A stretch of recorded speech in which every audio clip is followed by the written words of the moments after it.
Hello বন্ধুরা, আজকে তোমাদের সামনে একটি ব্লাউজের ব্যাক নেক ডিপ নেক কী করে কাটিং করতে হয় সেটা আমি তোমাদের কাছে দেখিয়ে দিচ্ছি।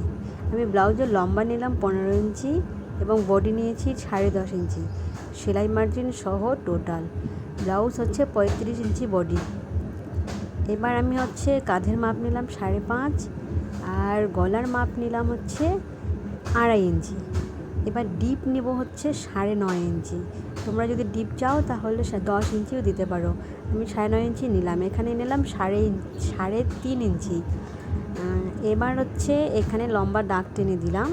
এবার রাউন্ড শেপ করার জন্য এরকম করে দেবে, কিন্তু তারপর থেকে যদি তোমরা আরও রাউন্ড করতে চাও, ডিপ করতে চাও, তাহলে আর একটু বেশি করে ডিপ করে দিবে, কোনো অসুবিধা নেই, দিতে পারো। এখানে আমি মিডিয়াম সাইজটাই দিয়ে দিলাম যাতে নেকটা স্বাভাবিক থাকে।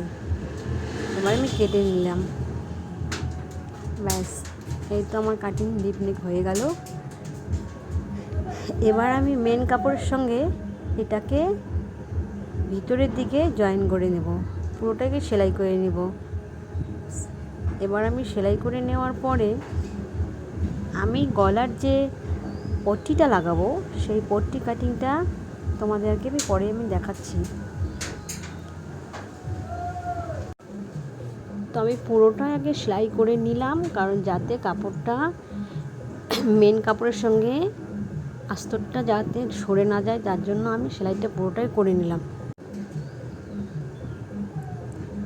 দেখো, তোমরা যদি ব্লাউজে ব্যাক নেক কিংবা পুরো ব্লাউজের কাজ শিখতে চাও তাহলে আমার সঙ্গে কমেন্টে কথা বলো, আমি তোমাদেরকে ব্লাউজের কাটিং এবং স্টিচিং ভিডিও পুরোটাই দেখিয়ে দেব।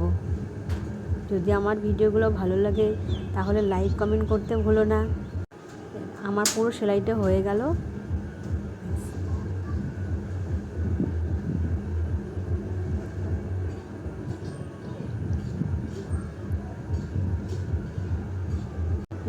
আমার পুরো সেলাইটা হয়ে গেল। এবার আমি বাড়তি কাপড়গুলোকে এভাবে কেটে